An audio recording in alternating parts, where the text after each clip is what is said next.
while I'm talking right now and I'm connecting to Skype, please tell me if cackling is happening still. While I'm talking, I guess I'll just talk blah blah blah blah blah. A B C D F G H I J K L M Q R S T U V W X Y and Z. Blah blah blah blah blah blah poop.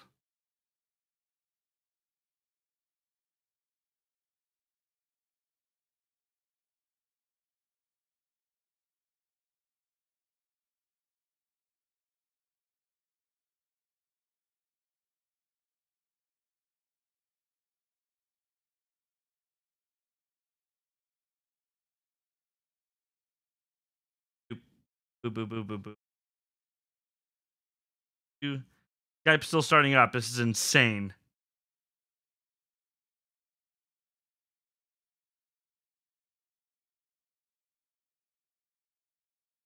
How's it sound, Paul?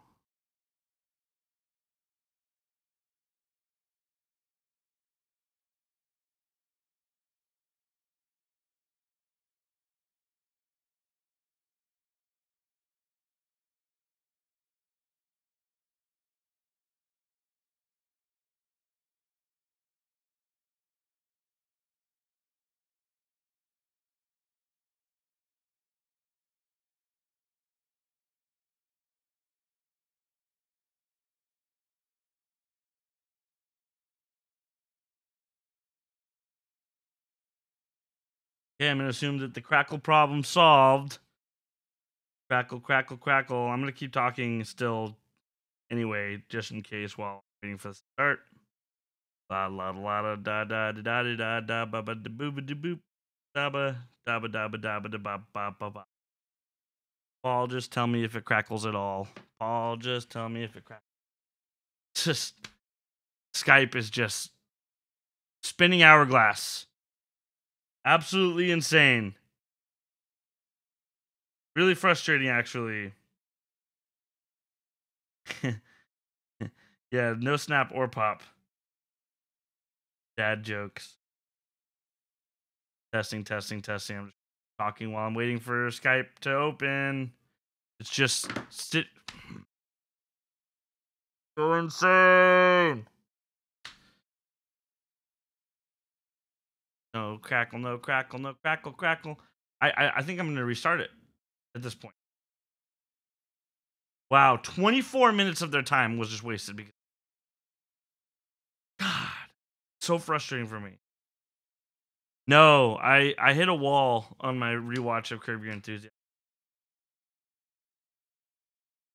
I literally just closed Skype. I'm gonna have to. Really frustrating, Paul. You're listening to me at my most frustrated. Yeah, no, I hit a little bit of a wall for Curb. I will get caught up before. It's a hard show just to binge, just to watch episode after episode after episode. Yeah, I think I'm on season 6, so I only have 2.5 seasons left. So I will get the rewatch done before it comes back. But it just it's just same thing happened to me when I first binged it. I just hit a wall where I was like, man, there's so many times where he could explain his way out of it and he doesn't. So that can be it's hard to binge because of that, because it's just grating.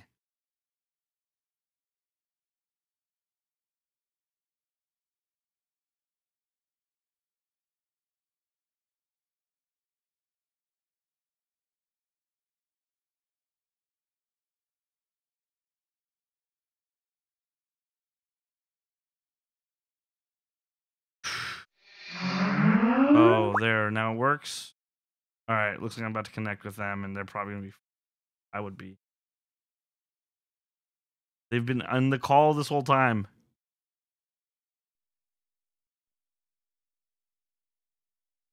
Oh my God, you guys! On this a lot. Dylan, you've just missed Dylan? out. You missed out on a really good.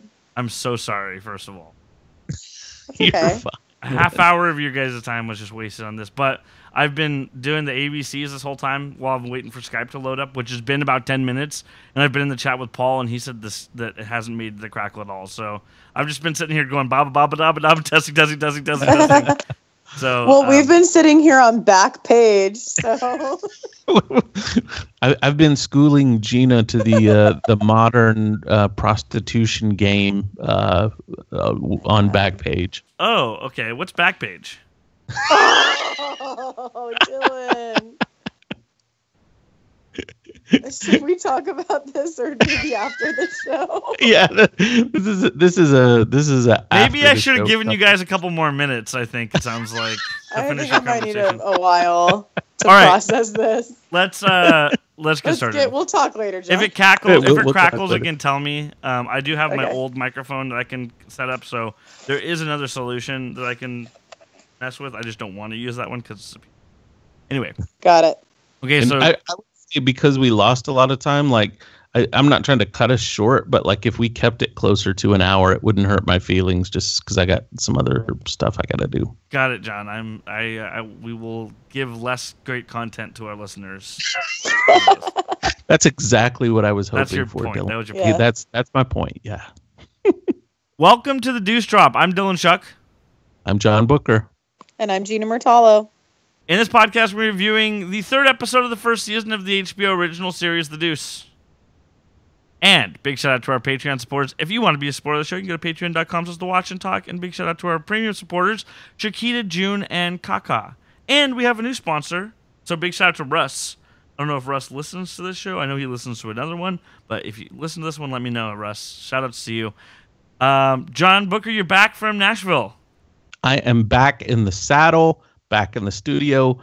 So glad to be back on a decent microphone. And we got your sound quality is much better too, which will probably help, people, listening to you and, adding you and following you on Twitter and all that kind of stuff and just increasing your social media presence.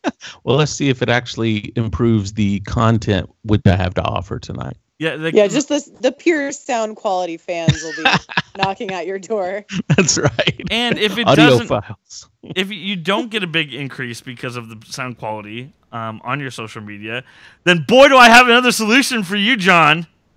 Really? I think I might know what it is. Yep, and it's CoinCrack. CoinCrack. Yeah, all you have to do is go to watchandtalk.com/CoinCrack to boost your social media presence. So big shout out to that. Nothing to do with gluteus maximuses and loose change, by the way. You love the poop and the plumber jokes with this is the Deuce Drop. Yeah, it's very true.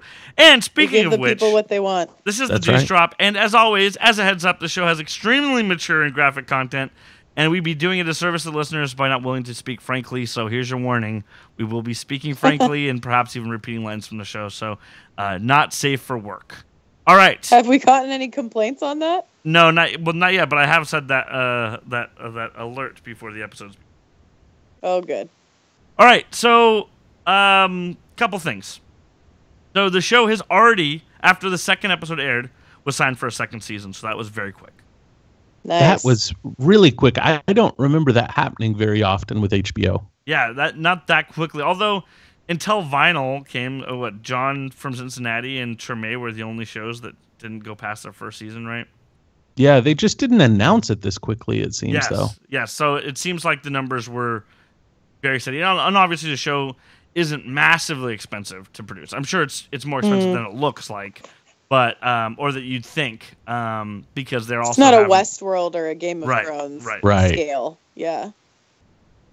But perhaps they're planning on this going on for a long time. All the time on this show, I'm thinking that's why James Franco signed up for this. That's why James Franco signed up for this. That's why Maggie Gyllenhaal signed up for it. And one of the reasons also in this one, for this episode was directed by James Franco himself. It was. So we get to see that he's really getting to sink his teeth into a lot of stuff that you can see what's in it for him to do a TV show, right? Oh, yeah. Because James Franco and David Simon are such critical darlings, I'm going to go ahead and predict now this show's going to do really well at the Emmys next year, just because the critics love these guys. And I think that will... It's literally in a year, though. It's literally in a year. Yeah, but HBO's in for the long game. I think that's why they've went ahead and greenlit the second season. I think they are in it for the long haul with this show. Yeah, they do need a different. I think if they really want to be an Emmy contender, they need to get this on a little bit different of a schedule. Play it earlier in the summer. Yeah, you may be right. But we'll see how that goes. So if it really starts to pick up steam on that, I guarantee you they're gonna start pushing it back a little. And maybe that's why they're rushing the second season announcement. Maybe it is. Maybe they're thinking about that. Good call, yeah. We got we got a couple tweets. One of them was an interesting concept that a person said. We got a tweet from somebody named Aaron that said, "A theory of mine is that Vinny got drafted to go to Vietnam and he didn't want to go because he had a family, so Frankie went in his stead." And that's a good theory. Do we really think that Frankie is acting like someone who's been to war? Perhaps. I don't know. My gut reaction is a no on that one. But I think this is an idea of why we see Vincent seeming to be so indebted to him. Yeah, there's got to be something. I absolutely agree with that. Definitely. Correction that Treme did have a season 2. I guess I misspoke. Was 2 seasons though, right, John Bucker? You're the Treme expert on the show. I want to say it might have even had a short 3rd season. Any Treme fans out there can tweet on in. I watched all of it, and I know it had at least 2, but it seems to me it might have even had a short 3rd season, like a stunted HBO style short 3rd season, like they did with Boardwalk and Leftovers and The Newsroom. Yeah. And even if it didn't in reality, it did in my mind. Well, lucky for us, we have this little thing called Google at our fingertips. Turns out it actually had 4 seasons. That was whoa. Ooh. 30, you were way off. 38 episodes total, and the 4th season was shortened. You were right, though. The last season was 5 episodes. So yeah. Anyway, all right. So yeah, it seems like HBO has a little thing with David Simon where they're like, well, they got a long leash. But anyway, I did like that idea that there's maybe some backstory things that we're trying to put together. So I appreciate that. If anybody has any theories or anything like that and wants to discuss it, tweet us at the Deuce Drop and let us know. All right.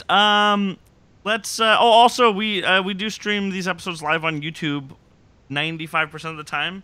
So if you look us up, The Watch and Talk on YouTube, you can follow us, and we usually will tweet out ahead of time, and we usually will stream these episodes. The regular time is Monday nights, Monday evening at 7 p.m.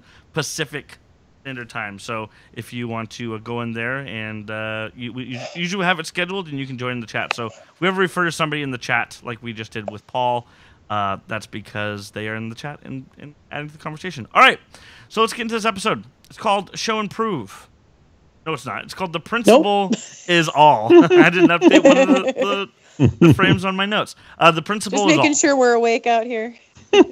And the line from that is when it is said to Lori, or Emily Mead's character, the guy who negotiates for $10 off of his blowjob that he paid for, and she's like, she's like, I just had your cock in my mouth, and you want to negotiate for $10, and he goes, oh, it's the principle is all, and she's like, right, it's the principle, which I thought was a pretty funny scene. Anyway.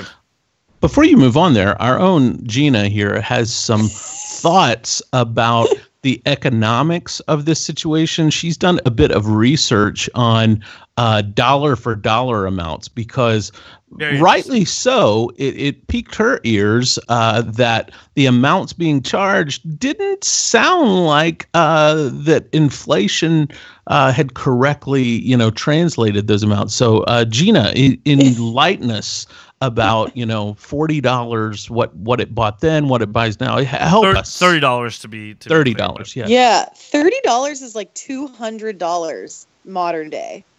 And I went on multiple. John and I were talking about this before, but I went on multiple currency calculators for inflation, and a lot of them said that $30 is about $200. So to get blown in that tunnel is the equivalent of $200.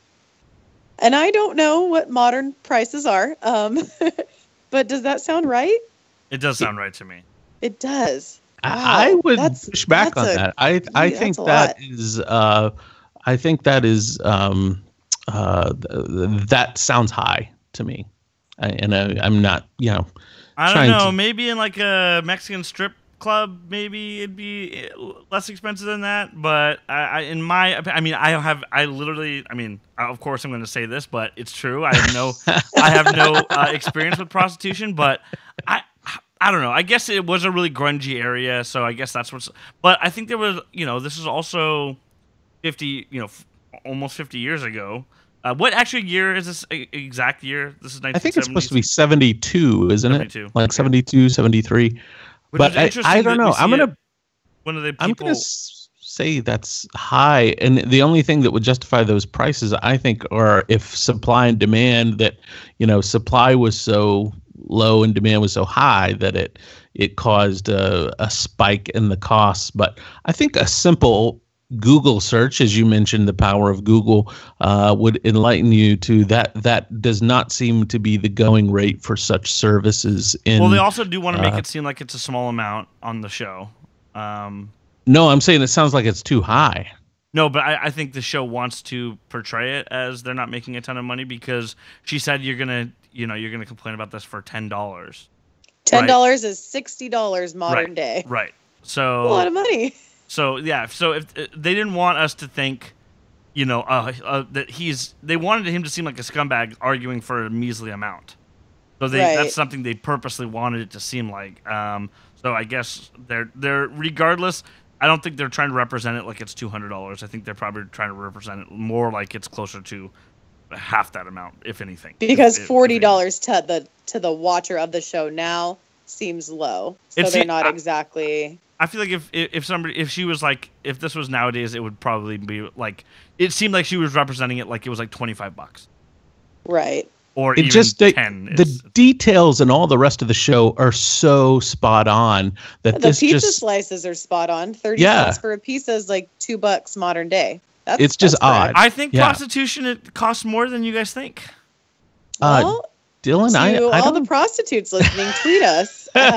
Anybody? I mean, honestly, anybody that's ever used a prostitute in New York that wouldn't mind. Yeah, make a fake Twitter. Make a fake Twitter and tweet us at the Deuce Drop and let us know. Or maybe maybe we can do a little Googling or something like that. Or hey, I'll take one for the team and visit a prostitute over this next week, and I'll do it for the show. This is what I'll do for the show. I'm telling you, this information is not that hard to come by with some simple web searches, and I'm going to say, or you go down some dark alleys, and it's a buyer's market out there, in my humble estimation. Wow. So sorry, I Mom. don't know. Sorry, Mom. Maybe just Dylan has a higher standard of what he would insist on for performing intimate acts than like the rest fellatio of us. Maybe. Well, Listen, I'm just saying, maybe your expectations are a little high. Maybe I thought of a new Patreon reward that we could do with people that I could work out with them to help figure that out. But we'll deal with that. Oh boy! Wow. We'll deal with that. All right. Ooh, you went there. I do have to give a shout out also to our prostitute listeners. No, I'm just joking. James Franco is also directing the feature film The Disaster Artist that's coming out here in a month or two. Ooh, so yeah. Big shout out to that. So yeah. I think when we review that on the Watch and Talk, I'm sure Gina is going to be a part of that. I would absolutely love to be a part of that. All right. I would invite John, but he always says no when I invite him for movie reviews now. That's John, not true. I have been on a lot of movie reviews. I've just been very busy lately. All right. So the opening scene, I think it was important to show, I don't know, the social acceptance of porn right now, or where porn is in general right now in this time setting. Basically showing that it's not legal. It can't show like an erect penis on it. A lot of the show, I have to say, and I'm sure a lot of people deal with this, and that's why I'm glad I have you guys as an extra set of ears. Some things just go over my head. Like sometimes they're using slang, or they're using they're speaking so quickly about something back and forth. and it doesn't hold your hand through dialogue at all in the show. It's like if you don't understand what they're saying, you don't understand. It's very similar. You know what it reminds me of the most? It reminds me of is Deadwood. How Deadwood, I had no idea what they were saying for the first half the first season, and then eventually. And when you watch The Wire, when you watch some of other David Simon's other stuff, you're going to find he is very insistent on the dialogue being very true to the time and very true to the culture, and they're not about holding your hand on that. So, there's lots of I think creative choice. Yeah, and that's, like I said, I've tried to watch The Wire a few times, and I think that was a hurdle for me, is that I couldn't get invested in the emotion, in the power dynamic, because I didn't know what the power dynamic was. Like, I couldn't... But I have to say... Yeah. Deadwood's even worse. Has to be even worse. Are there like old 1800 right? Yeah, they're using old language. You're like, we weren't around. They're using an old language that's not even. It's barely even English. It's English, but you know what I mean. And for a first long time, you have no idea what's going on. Just like it reminds me that for the first season of Game of Thrones, I had no idea what was going on. And now everything that they say, I completely understand. So I feel like we just have to get in tune with this world that's not holding your hand through it, and we'll know. So I go back and I watch these episodes twice. Like I watch it once and then watch it a second time, take notes on the second time. So I sometimes I miss things, and I'm gonna kind of be leaning on you guys to hopefully pick up on things that I've missed. I know John speaks 1970s prostitute, so I think that he'll be. it's my fourth language. I also speak Deadwood prostitute, where the going rate was 50 cents at that time, as well as Game of Thrones prostitute, which is 2 dragon's teeth. That's sort of the conversion rate. It's like 200 dragon's teeth in modern day. Right, see? Paul in the chat said, I'm always amazed how quickly this show derails. We've already gone completely off the deep end before we even started talking about the episode. All right, but anyway, so Candy is just enamored with right now with porn and film in general. And they talk about how porn's legal in Europe and how she's like, you can sell it out in the open because she sees that the address is written on there and all that kind of stuff. And then here they have to cut it and splice it, and they can't, like you said, they can't show. There's all these regulations. They can't show erect penis, all these problems. And the friend that had her take over, that her bid for that one job, said, you got bit by the acting bug. They're like, you're into it. And then they go to a porn shoot, and which was, you guys talked about earlier how David Simon said he wants to desexualize the sex in this, because wow, that was the least sexy sex scene I think I've ever seen in my life. Yeah, I made the mistake of eating dinner while watching. It was not. Now I'm imagining you eating while watching that scene, and it's a really sorry. Cool picture. And then they say your line. He's like, "This plumber is laying some pipe."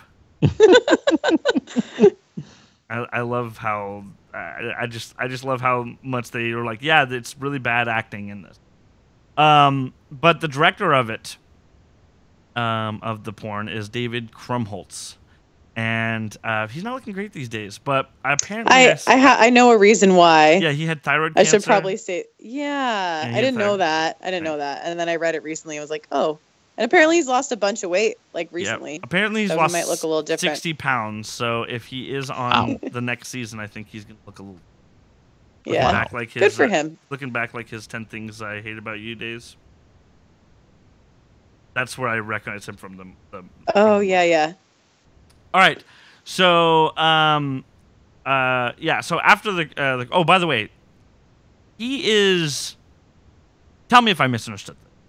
He doesn't want to deal with the regulations of filming the porn anymore, so he calls people. He has those people in and has them pay $40 each, right? Just to watch. $60. $60. I thought it was $40. They each pay $60, and then he tells her that if she gets he gets 10 of that. $10 of each, it would be $600. Yeah. So that's like good money. That's really good money. And how much money is that in modern day? I'd have to go to the inflation calculator. You have that still in front of you? interestingly enough, while you're looking up the inflation rate, this was a thing in New York City in the 70s, 80s, and up into the very, very early 90s, these live sex shows in New York City. And this was how they got away with it. A couple would literally go up on stage and have sex in front of the audience, and they would literally have a camera there and say that, you know, it was being filmed or recorded, and that was legal, because that made it, you know, an artistic endeavor, or at least that was how it could be argued in a court of law. And, you know, eventually, obviously, when Giuliani cleans up Times Square, he's wise to this, and they shut it down and stop this. But the very, very first time I visited New York City, I'm walking down the Deuce, actually, and some guy comes up to me on the street and tells me they have a secret live sex show going on in one of the buildings, and it's $40 to come inside and watch these and how people have sex. How was it? I thanked him for his kind invitation and went on my way to Ray's Pizza. Sure. But no snack bar, huh? No snack bar. We'll talk about it when we're not on recording. snack bars. John, we'll talk about it when we're not recording anymore, so we can get the true story about how it was. But a secret listener has written in, and they said that this live sex show was really good, right, John? You can read that email from that listener. I looked up the currency calculator for 600. It would be 3,800 modern day. That seems like One night. I would think a porn star gets, you know, perhaps gets money like that when shooting a. I think Alan Chuck would participate in any sort of behavior you wanted him to for that kind of money. Just putting it out there for the guys. listener. You know, I'll do it. I'll do it for the podcast. You know, there's not a lot I wouldn't do for the podcast, unless it's something that makes you walk funny. And I'm walking in heels the whole night. Anyway, so Abby walks away from an interview that's just not her thing. They're really showing that she is just a drifter right now in life. And she does not know what her purpose is at all, but she's definitely she's out of college. And then she circles another place in the paper that she goes, and I don't know why that place ends up being more preferable than this place. This does not seem like her thing at all, but I guess she's just sucking it up. Maybe it pays more or something like that. And I thought she kind of had an exit strategy. I was like, I wonder what she's going to get into. I thought she was just going to go straight to Vincent's bar. Like, that was the progression of, like, why she was leaving college. But, yeah, they did a good job showing, like, nope, she really doesn't know what she's going to do, and she's pretty lost out there. So, kind of an interesting sequence for her. You know, guys, I have to say, and I know I'm notorious for complaining about trailers, I have to say that I am really kind of bummed that the trailer showed things from clearly the 4th or 5th, maybe 6th episode of the series. Because I'm just waiting for that to go there, right? I'm waiting for it to go where it goes in the trailer. I'm not going to really talk about all that, but the things that it showed in the trailer, I'm waiting for those things to happen. And I wish that the trailer just showed the first or maybe second episode stuff to get us set up and stuff like that. But I don't know. Maybe I'm more interested because of it, because I know where it's going, and maybe that was important for viewers.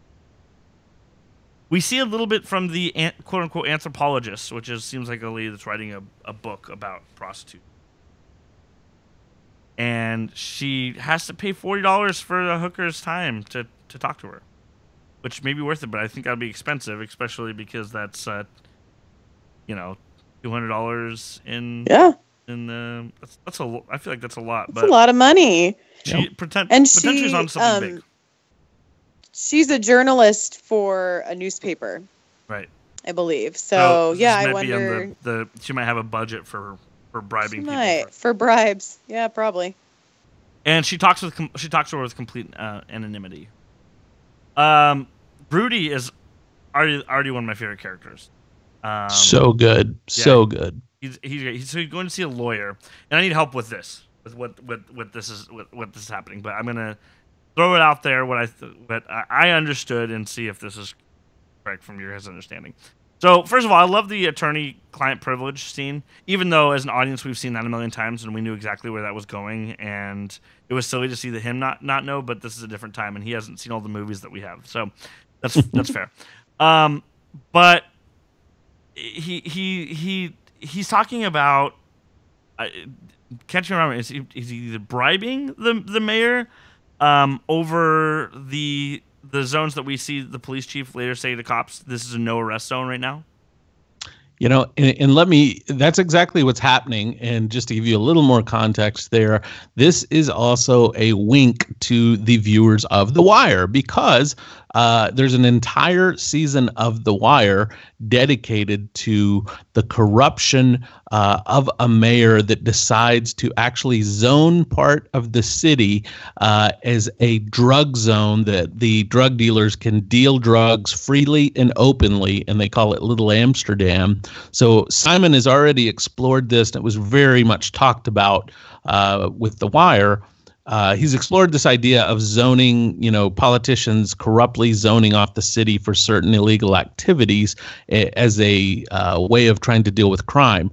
There is a lot of rumor that has actually been done in certain cities. And so this is another wink to that. That criminals, we won't arrest you here if you stay in this area, and that's an area that other people aren't going to go to. So it's a way to keep crime separated from areas they're trying to regentrify exactly. with bars like exactly and that's what we have going on at the end of the episode, when the cops all find out, we're not supposed to make arrests down in this neighborhood or in this area, because they're regentrifying the city, and they're moving the crime to the areas that they want the crime to be.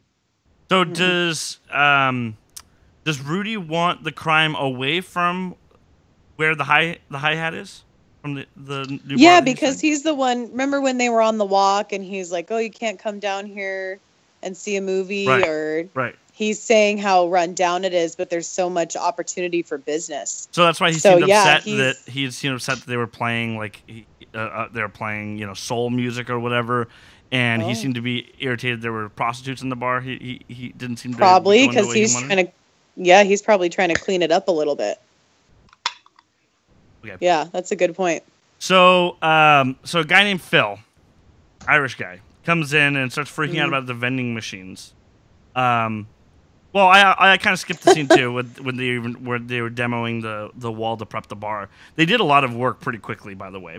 But Vincent's sweating his ass off, and Frankie's just playing cards and having the time of his life. And he runs out and asks to borrow some money, and he's like, no loans. So then he starts busting into the vending machine.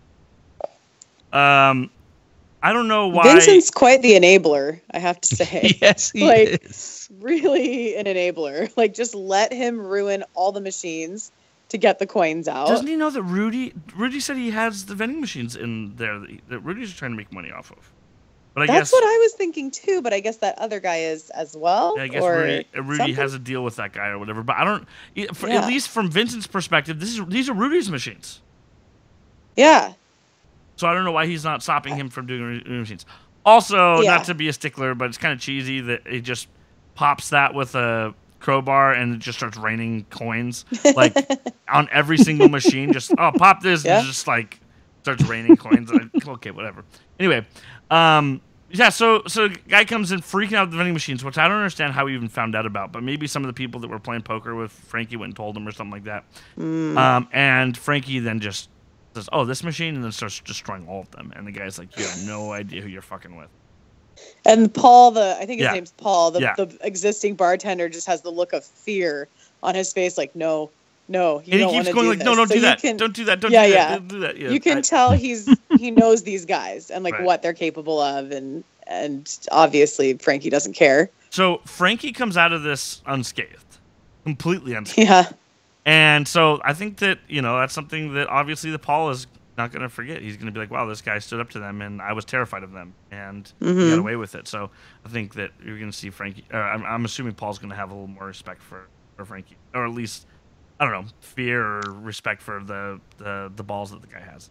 I think we're also setting up Frankie for the ass whipping of the century that's going to, eventually befall him, because we see how much he deserves it, and it never seems to come to him. So I'm guessing at some point towards the end of the season, we're going to see things really rain down on Frankie, or at least that's the setup that they're, leading us to believe they're going to pay off. He's really pissing everyone off. Yeah. And then Vincent, on the other hand, is friends with everyone. He's bringing all sorts of people into the bar. Says the old customers could still come. It's an interesting, just total opposite juxtaposition there of those two characters. So here's the thing. So when Rudy comes in, and Vincent had already, like, he had called him about the Irish guy already. Vincent called Rudy, and Rudy already talked to his boss and said Vincent has to go there and talk to them. He's like, me? And he's like, yeah. He's like, why do I have to go? Basically, Frankie did it anyway. But Rudy turns to Frankie and says, "You did this?" And he's like, "Hey, I was overcome." It's funny how smooth he is in a way, because he disrespects people sometimes, maybe at the wrong time, but still manages to stay around because he doesn't necessarily do it to the wrong people. But it seems like he is surviving by the skin of his teeth in some way. It's that grin. He just does that Franco grin. He can do no wrong. Franco grin. So Bobby at the construction site. Oh. Upset about an out of order elevator. So I guess he paid for somebody to fix the elevator and it didn't get fixed, and then he's completely freaking out to somebody. Is this important? Were we supposed to gather exactly what he was upset about? Or is this I thought he was upset that they are using a certain maybe brand of electrical wiring or something. Yeah. And he thinks they're shortchanging him. Like there's a conspiracy or something where they're he paid for this nice brand, but this is what you're using. Yeah, it's those electrical boxes, and they sort of insinuate, just like he's got a deal going with Vincent, about the paychecks, that part of him running this construction site is he must have deals set up with people all over town with kickbacks and things like that. So, we're seeing the contractors not use the brand they're supposed to, so he gets his kickback, I think was the other thing that they're insinuating. They're setting up basically this mob mentality for all of New York City, where everything is about kickbacks, and they're splitting, just like they had done with the vending machines and the jukebox and all that. Different people get different cuts of different things, and it's sort of this Wild West mafia mentality that's going on in New York City at the time. They're building this environment to show us, how porn is going to come out of the midst of this.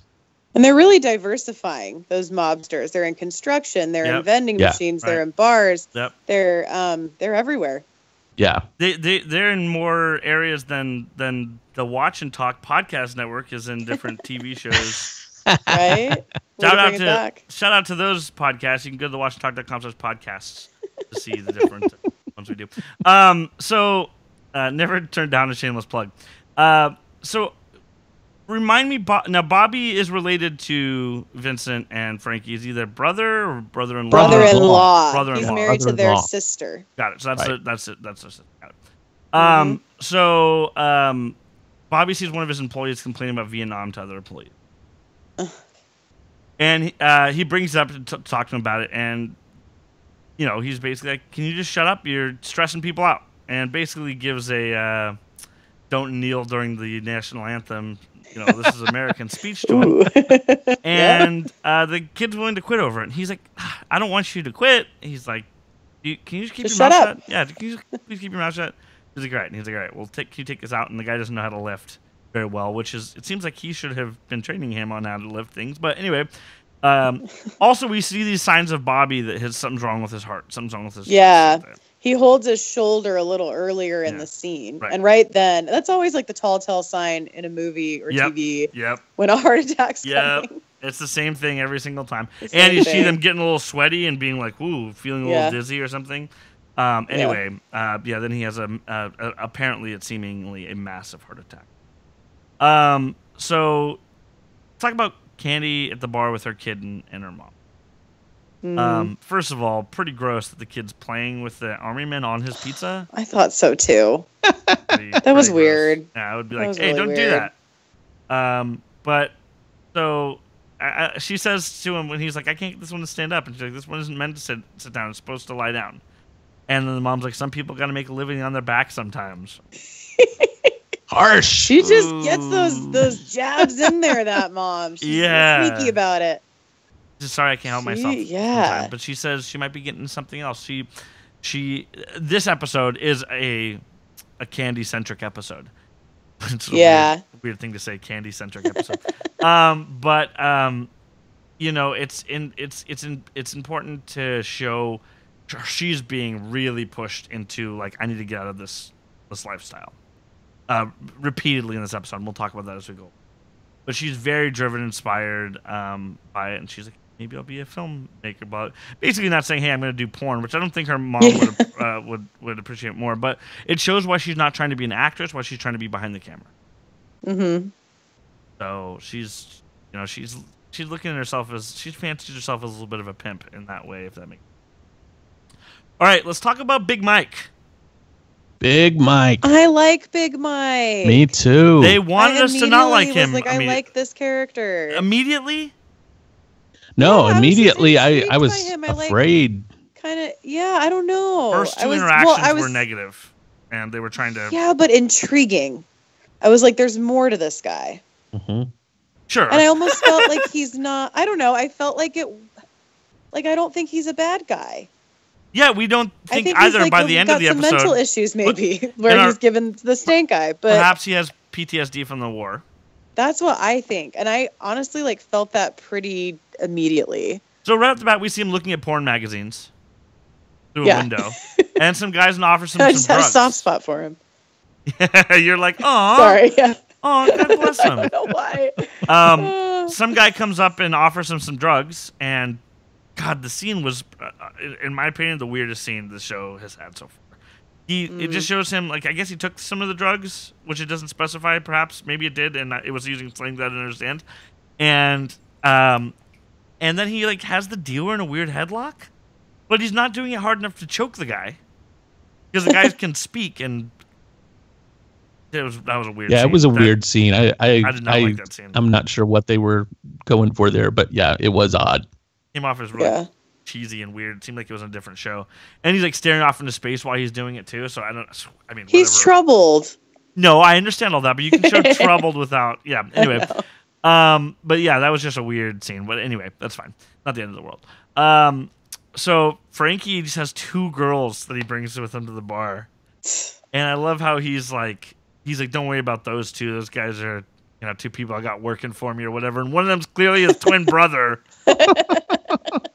But yeah, he goes to see the Irishmen, and they are really rough to him immediately. They're like, go sit over there and shut up. And they're talking about it without him, which wasn't the deal, right? Like, it seemed like the deal was Rudy sent him over there to clear things up. And it seems like they don't want to clear things up with him. And then all of a sudden Rudy shows up. I was under the impression that Vincent was going at it alone. Right. And then Rudy shows up. And this goes back to our major theme that the show explores, and that is power. Transfers of power, who has power, who doesn't have power. And you can see immediately when Rudy walks into the room, he's a guy with power. So the rules all change of the game whenever Rudy walks into the room. Yeah. And they're like, hey, what are you doing over there? Get over here. Him once Rudy gets there, and he's like, what the hell? This is where you sent me. And Rudy's like, hey, why don't you go get yourself a drink? You and we have a problem. And he apparently, we don't see what happens, but he gets, I guess the Irish completely cut out of his business, especially with that. Yeah, he clears it up. So I would have liked to see that scene, to be honest, but it's something. It's interesting too what John says about the way it shows a display of power, because later we see Rudy have to go wait for somebody because they're the boss. Yep. So we know that the person he does talk to is perhaps more powerful. Yeah, he answers to someone too. Right? Yep. And it's his niece. That was really funny. So Frankie and Vincent go to visit Bobby in the hospital, and first of all, he's like, it's shocking to see Vincent smoking in the hospital, by the way. It was the 70s, man. I know. Yeah, you could smoke on airplanes and movie theaters. Yeah. I didn't think he was breaking the rules. I don't think the doctors passing by wouldn't have said anything if it was a rule. But it's just interesting to show just what a different time that we live. Yeah, and, it does. So, but yeah, so their sister, who's stressed to the max with their kids, asked her to take one of them to the Deuce. Yeah. was like, you don't want to do that, lady. How many kids do they have? How many kids do they have? Like 10? Well, it seems like she has I think, 2 daughters and a son. She said the 2 girls are going to go with his sister-in-law, and she needs to get the boy to go somewhere. Yeah. Send him down to 42nd Street. Yeah. Great. But he does give her some cash. Yeah. Because the Deuce is no place for a kid. You feel me? No, definitely not. So Darlene is watching a movie with her client again. Do you guys want to talk about the movie that they're watching? I did look up what it was, but I am not familiar with it. So this may be a John question. Mildred Pierce is the film. Yeah. Right? Yeah, they remade Mildred Pierce just a couple of years ago on HBO. For HBO, and, yeah, and so that I immediately, when I saw it was Mildred Pierce, I thought, oh, I wonder if this is like a little tip of the hat to HBO from Simon or something like that. Promotion. Kate Winslet was Mildred Pierce, if I. Yeah, because it also won a slew of Emmy awards, if I'm not mistaken. So it was a big hit for HBO. It was a big, honor for them. So I thought that was maybe a little bit of an Easter egg from David Simon, for HBO. But I don't know. They may work it into the narrative because we saw also, I know we'll talk about it later, but A Tale of Two Cities is coming back. Right. There's ways they're continuing to work that into the narrative. So I don't feel like when they show something that it's just casual. I feel like it may come back into the narrative. So anything about actual about the actual film or anything like that? Have you seen this film? Well, here's where I think the symbolism of it comes. It's showing Mildred Pierce is the story of a powerful woman, a woman who takes her life into her own hands, and who takes charge of her own destiny and her own life. And so I think we're seeing Darlene watching that film, sort of as a prophetic nod to what is to come. I think we're going to see Darlene really affected by, A Tale of Two Cities and Mildred Pierce, and these stories, I think, are going to thrust her into the new life of Darlene in future episodes. So I think it's meant to be symbolic for what we're going to be seeing and how those films are influencing her future decisions. So, so Darlene shows up. Well, first of all, we see that she eventually falls asleep and she wakes up. She's panicking. Then she takes money from her client, but at the time, we don't know if she's taking extra money from her. Like, we don't know how much. Like, but she does leave some money in the wallet, but we don't know what the deal is until she goes and she talks to Larry, and he said this is the exact amount, and she's like, well, I owed him because of last time, and she's very honest with Larry about everything. That she's like, he paid me extra just so I didn't get in trouble with you. She's very honest all around. Right. She could have taken more, right? But she seems like a pretty honest Seems gal. like she likes this guy too, not likes him sexually, but just likes. No, it's like a friend. Yeah, or it's a weird dynamic, but it's like kind of her friend. Yeah, she remains one of the most intriguing characters on the show to me. I think she's just fascinating to watch. Her and that guy remind me of John and my relationship, like where I just am just wait, who's who? It's true. I'm Darlene, and I like to just kind of snuggle up under Dylan's arm, and we like to watch movies. I'm the little spoon, and it's sort of just, it really is a mirror. We should have an off the rails alarm like that I just sound every time this goes off the just rails. A huge siren that goes off. Anyway, so I also like that she's like, why don't we get this over with? And, which I think is a good strategy for her. Just be like, if I'm in trouble, I might as well just get in trouble. Like, let's do this. But he seems impressed that he has a client that pays her to watch movies with him. And Larry seems to know a little bit about movies himself. He seems to have a little bit of intellect himself. Yeah. Well, he called it the Tale in Two Cities. Yeah. I had closed captioning on, and I saw that. But it was a good try. So she offers to stay out for the whole day and make up for it, and we later see that she did. And so it means that her whole sleep was just that little nap during the movie, which is less than a movie length. Yeah. She seemed like she was at least an hour into the movie too, so at least she didn't seem like she slept for like 45 minutes. Anyway, so we see Candy arguing with somebody about them offering $10 for sex, and she's like, literally, go fuck yourself. And she sees Big Mike, and she seems like hit on him for a second or whatever, and then she looks in his eyes, and he's like jawing from whatever drug he's under and whatever problems that he's going through, and then she just immediately runs, like almost gets hit by a car. She runs away from him quickly, and that made me think about how she has to read signs very quickly because she has no protection. Yeah, right. I thought about that too.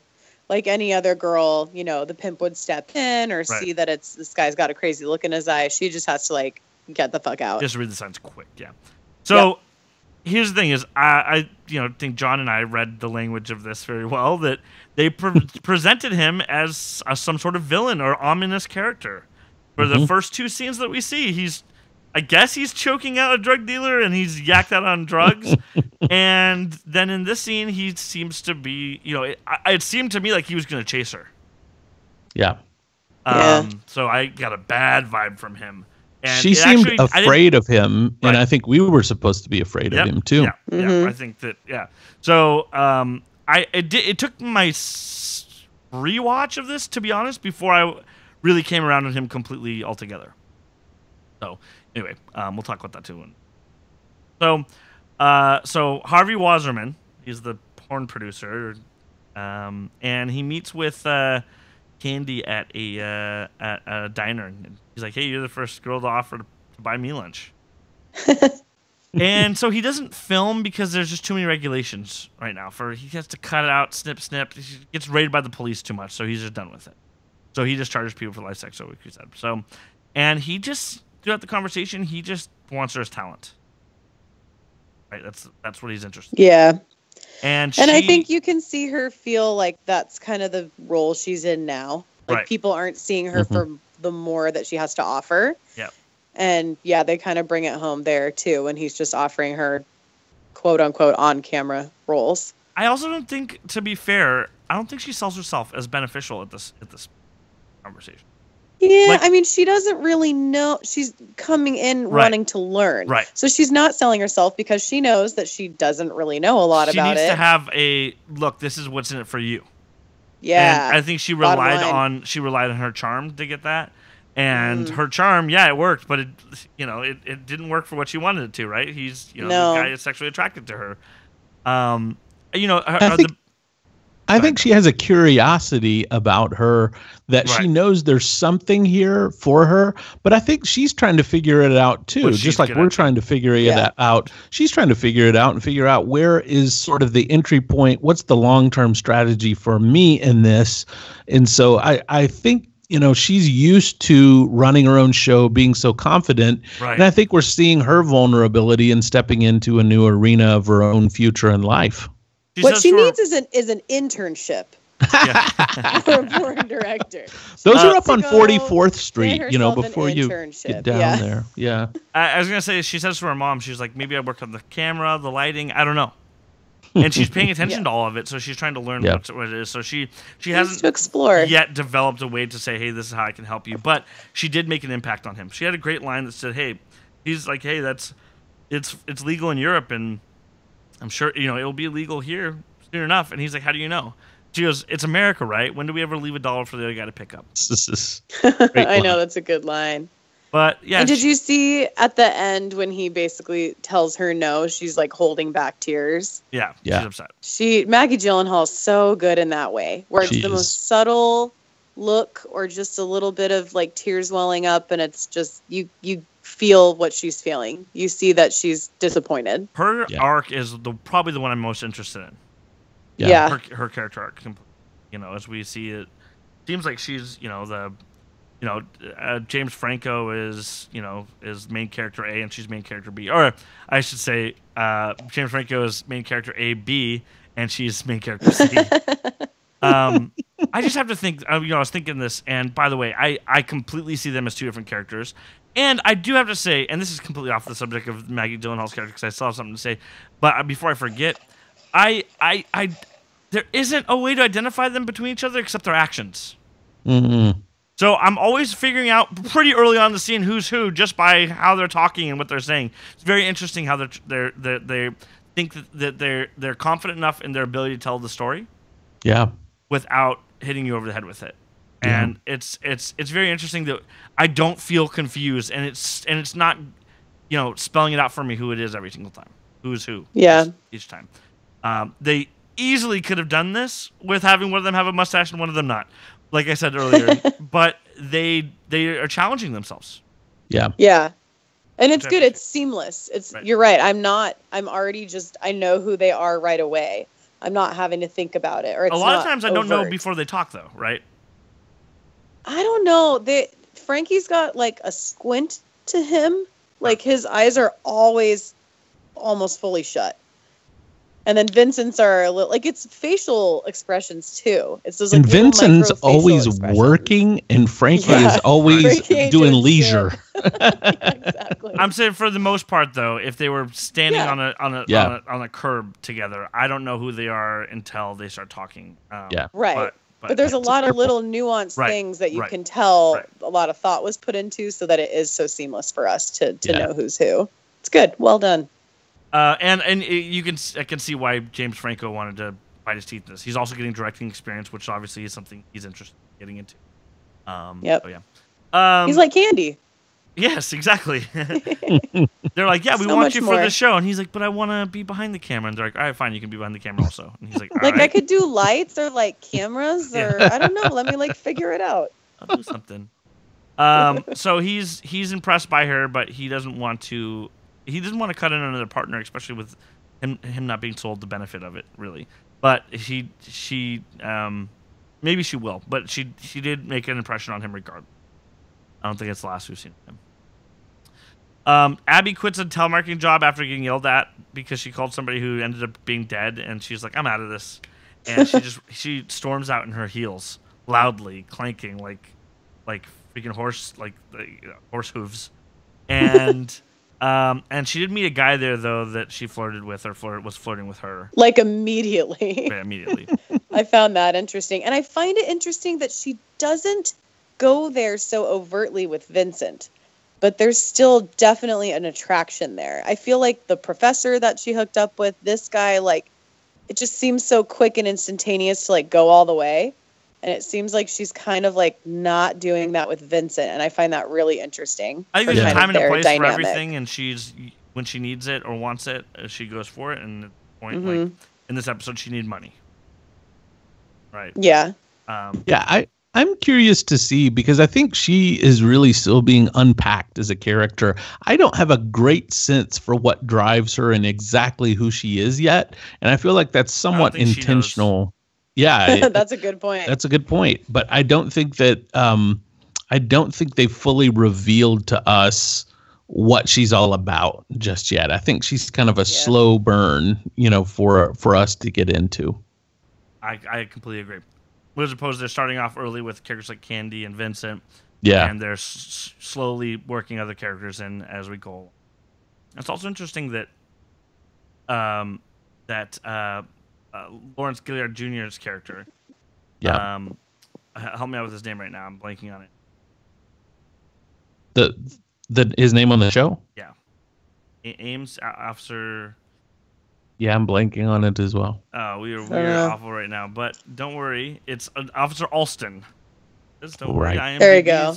I had it pulled up. There are so many characters on the show that it's going through the IMDb page is merciless. Yeah. Anyway, so Abby she goes to try to find Vincent, and the owner of House Korea is pretty irked with him, left him high and dry. So she comes to see Vincent at the hi-hat before it's the day before it is open, and she's pretty confused when she sees his twin there. Yeah, that was kind of a fun look. Common reaction. Yeah. And then she wants to do some office work, and he's like, no, all I have is bar work. And he's like, thanks anyhow. I don't get that. Why does she want office work? I didn't get that either. She doesn't like it. I like office work. Just take the job. You need money. You can't pay rent. Yeah, again, I think they're slowly building who she is and why she does what she does. I don't think we fully know all that yet, but I think they fully intend to tell us. So I don't know. I think some of this will become, much more clear as the season goes on. I love how he's like, hey, it'll be good for your memoirs. Yeah. Well, and she did scoff at like the women in leotards in the first bar and kind of saying, like, have you ever asked them how they feel? So maybe like in her mind, she's this, I wouldn't, that's her line. That's her line. Like, I would never do that. I would never put on a leotard and like serve drinks. Like, that's not me.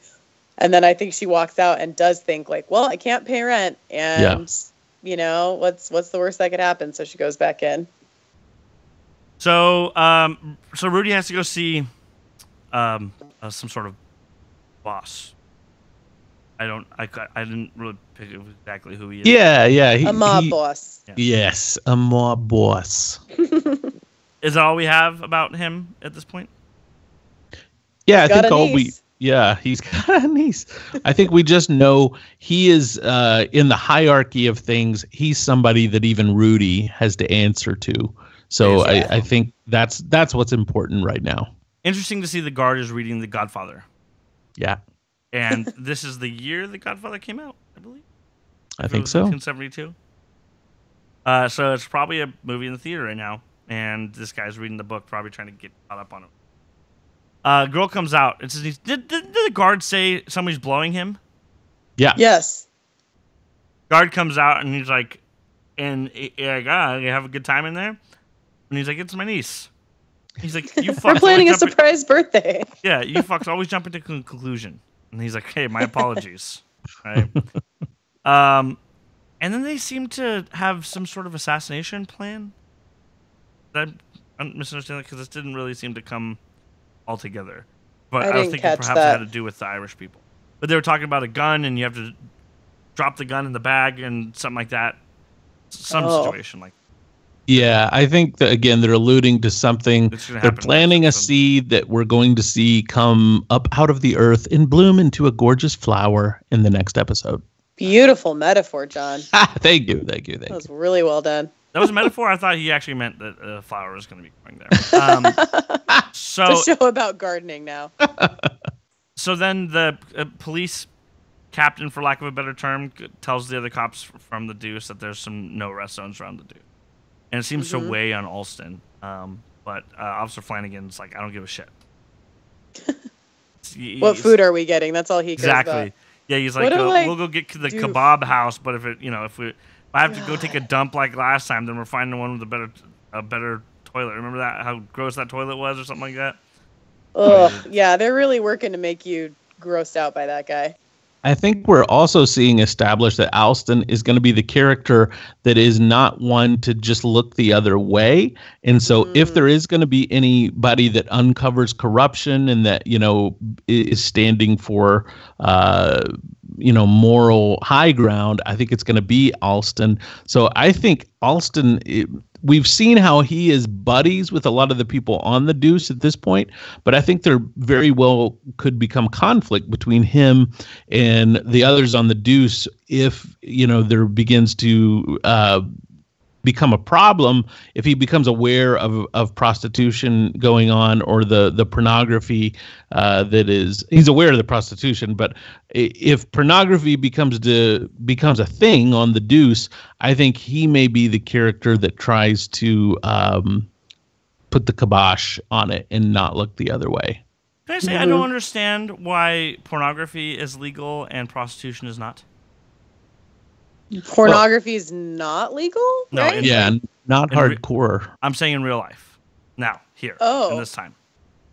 Oh, yeah, this is a whole different discussion. But, a lot of it, I think, goes back to America's puritanical roots, because we do have one state that has at least legal prostitution in certain counties of their state. Yep. Nevada. Oh, yeah. So it's not like it's 100% illegal nationwide. It's left to states' rights, and there's only one state that has condoned prostitution and that's only in counties under a certain population that prostitution exists there. I think there's a lot of regulation in the porn industry, and I feel like it's an industry where it can be regulated more. I think a bill just got passed this last election that they have to use condoms we voted in porn on that here in California, which moved the porn industry out of California. Right. So there's all But, hey, it's it was interesting. to Miami's benefit. Well, and I think that's probably the prostitution that is above board and does health and human services checks and things like that. I think there's still a very thriving pornography industry in California. I live in the San Fernando Valley, and that supposedly like 80% of the world's pornography is produced in the San Fernando Valley. Of course, that's why you live there. No, it's not. But yeah, I had to say, like, I just think that it was hugely affected by that. I don't know if it's gotten completely implemented, and I don't know if we've seen the ripple effects from that. But people don't like to see condoms in a porn. Like, me that's just what I've heard. I'll close that tab. I will close that tab, my friend. We know what you're not searching for on Google. Off the rails alarm. Pew, pew, pew, pew, pew, pew. Pew, pew, pew. So Lori gets picked up by a dude, and fellatio in the car for $3. It's $10 extra since he's dropping her off over the bridge, which is in New Jersey. Right. Bridge yes. Okay. And it's a very dangerous it's the trip. Tunnel. Not the bridge. It's the Lincoln Tunnel, I believe. Oh, I knew it was the Lincoln Tunnel. That's good. And it's a very dangerous trip we see as he starts swerving. Oh, that made me very nervous. Yeah, he's it's a dangerous thing. Anyway, drops her off at a motel, and he's like, "Hey, wait!" Knowing that she's gonna get work there, and he's like, "You know, why don't you just have the other person pay on the other way back?" And she's like I said earlier, I just had your cock in your mouth, but you're gonna argue with me about $10? He's like, "Yeah, but still, it's the principle." Right. Yeah. The principle. Which this I think man with such principle, obviously, yes, in his life. Yes, I love the way she's getting a prostitute. She delivered that. Joe's going to talk to Cece, and he talks. What I gathered from this, and this is an extremely hard conversation for me to understand. Extremely hard. This was like the hardest conversation in the whole episode for me to understand. But basically, did you get the main idea behind it though? About that she should start working regulars and not. And he wants her to not be scared. He knows that she's doing this because she almost got attacked. Wait, so what? he's like, you need. So she almost got. Remember, she got handcuffed, and then he had to kill the guy because she was in a room with him. Right. Okay. She feels like she's safer if she's like in a car, not going up to a hotel room with someone. So like at the very end, he brings it home. Like you need to basically grow a pair and start taking jobs inside, even though you're scared, because that makes us more money. Right. I think also the other thing that's very much the case, and I think the other thing that we're seeing thematically in this episode is a lot of the characters are dealing with this idea of long-term goals and the long-term plan of their life and what is sustainable in the long term, because Maggie Gyllenhaal's character is considering her long-term life in this and trying to find something else. And he's really giving her advice on, look, you're just looking at the short term right now. You want to have a long-term future and build this business for me. You're going to have to, do these things that bring in regular clients, because long-term regular clients are more profitable and will sustain us for a longer period of time. So I think they're building this thematic case for characters interested and curious about their long-term futures. We also see that Lori is she saw Cece's previous bottom bitch get basically she's getting aged out. So I think that's going to start weighing on them also to see, hey, what am I going to do after I'm too old to be a prostitute? Yeah. That's going to be an interesting thing for them to explore. Also, I will say this, in response to what you said too, we can see that Candy is making her bread and butter off of regulars. We see that with the message machine, and we'll talk about that in a minute. And last I wanted to say is, I wonder what's going to happen when Candy gets her porn business up and running. When people are going from their prostitution, from their pimps, to porn, is that going to cause conflict for the pimps, or are they going to be involved in the business, or how's that how that's gonna go. Yeah. I wonder what kind of conflict that's gonna arise in the show. I think it's gonna cause some conflict for sure. All right, so the dude at the telemarketer's office, he runs into Abby when she's hanging out with some of her friends at like hot dog stand or something like that. He just runs into her there, which I don't understand. But he said he quit too, which is we're assuming he's bullshitting, right? Yeah. Probably. And then she's very soon back at her place with him, and then when she wakes up, she shares a room with the people. So that means she was in the room with people. Like 2 feet away. Right. They showed Very that close. camera angle. The person's right there. And but when she wakes up, he's gone. And then she looked in her purse, and something was missing. Did he jack her? Did he steal money? stole Yeah, her he stole her money. Wow, this is Stole her money. quite a world we live in here. It's the Deuce, man. That's right. Cutthroat. So Frankie and Vincent prepare for the bar to open, and we see also Abby is being asked to throw in for rent, and borrowing it from one of the dudes. She's like, "Can I?" Just immediately right in front of her, borrows the money from that guy, and I don't get her dynamic with that guy. It seems like the guy likes her. I don't know who that guy Yeah. is and what that situation is, so I can't really speak about that. But It's her roommate. Is she on thin ice with these people? Well, kind of. I mean, the girl who's asking for the rent did ask. She's like, "Hey, if you can like throw in." That'd be awesome. I mean, if they were really awful roommates, they would just kick her out. Right. So it's I kind But of get is the she- feeling is she they're starting friends or to acquaintances. to grate on them is what I'm saying. Probably, yeah. She can't make her rent, and yeah, probably.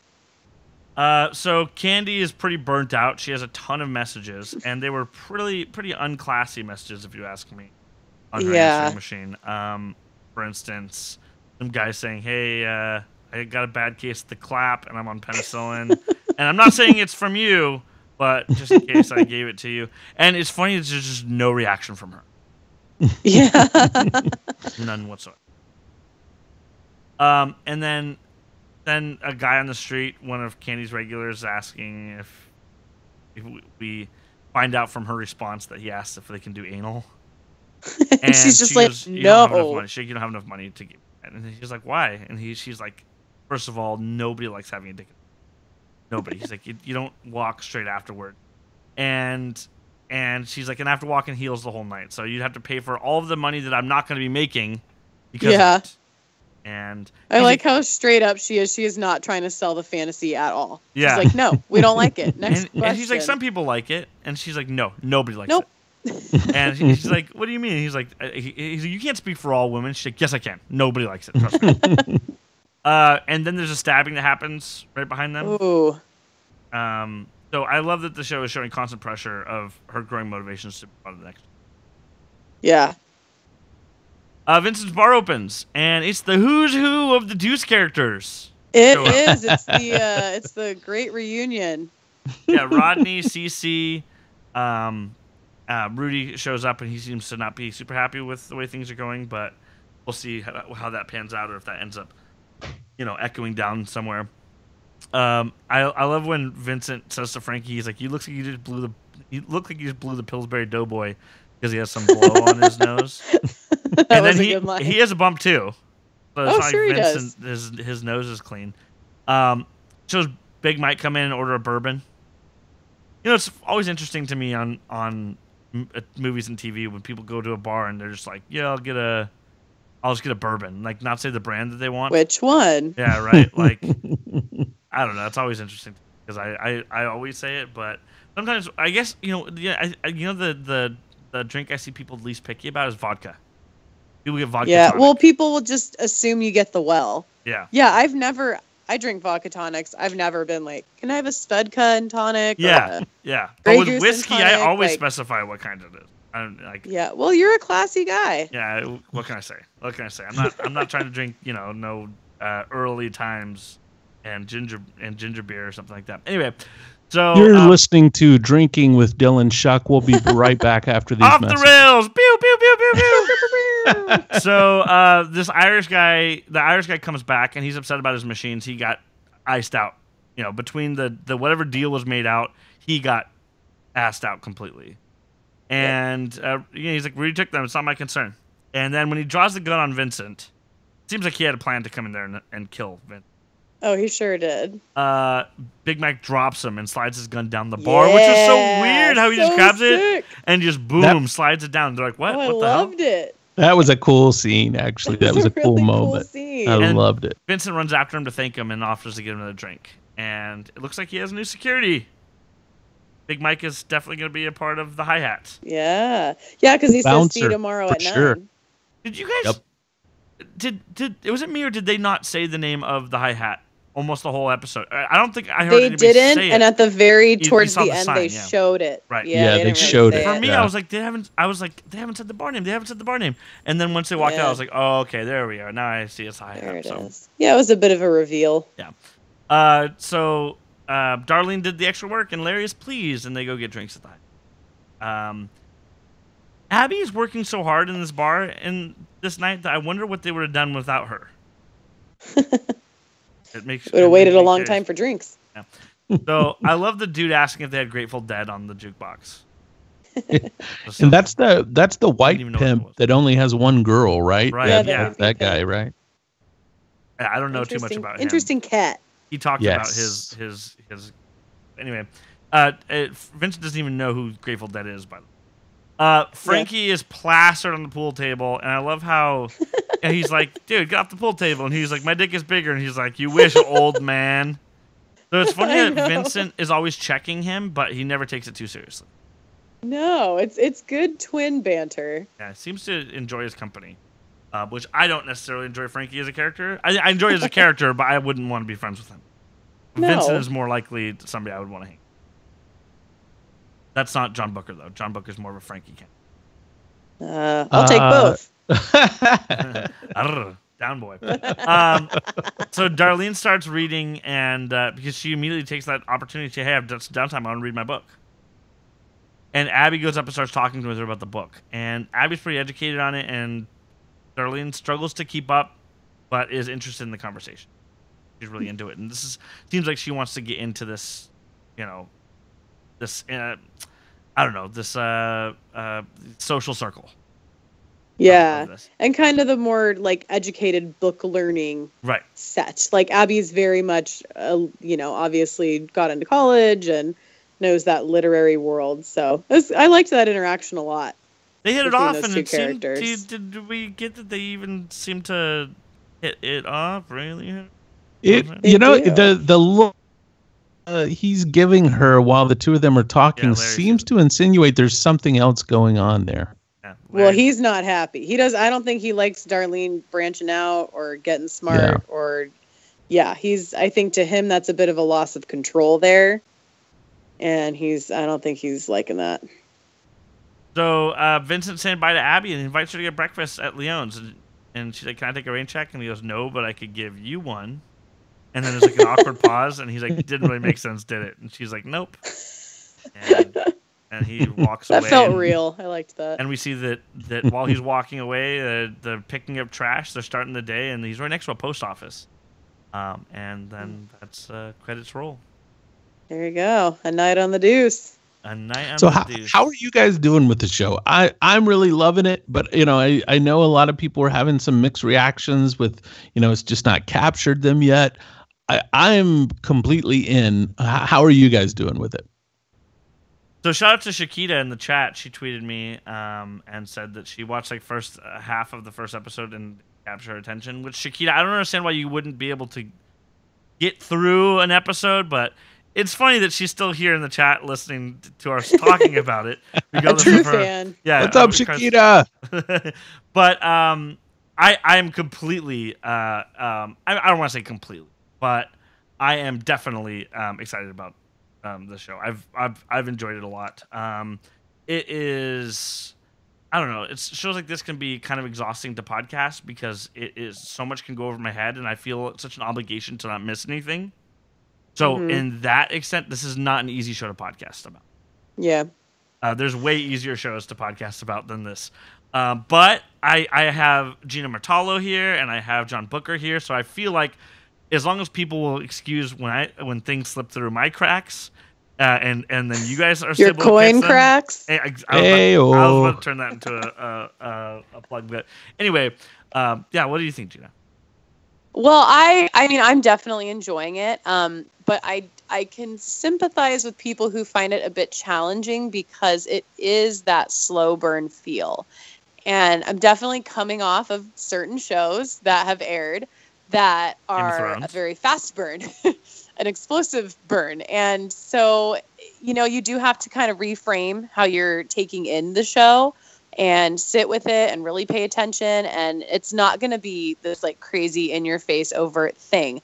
But obviously the people who've created the show are the best at the slow burn. And I respect that. And I listen to people who loved The Wire, and I realize those people have stuck with it. So yeah, I mean, I look forward to watching every week, and I really am enjoying getting to know the characters and certain characters more than others. So I'm enjoying it. Like I'm wanting to return to it. I'm excited about Sunday nights, and I kind of like a little bit of a slower pace, maybe a more deeper kind of understanding of things. This doesn't feel like a slow burn to me. But maybe that's because we're not binging it and we're watching episode by episode, and I think that's another dynamic that can really change. I am not used to watching things like that, so for any time that I feel a little bit like, oh, it's not really grabbing my attention necessarily, I kind of step back and say, well, that's not really the kind of show it is. Like, it's going to rely on me to do some of the work here and get into it. But I really like it. I'm enjoying it. But when you think about it, from the first episode, Vincent was completely out of any connection with the mob. Didn't even seem to like them, and now he's knee deep in, the business with them.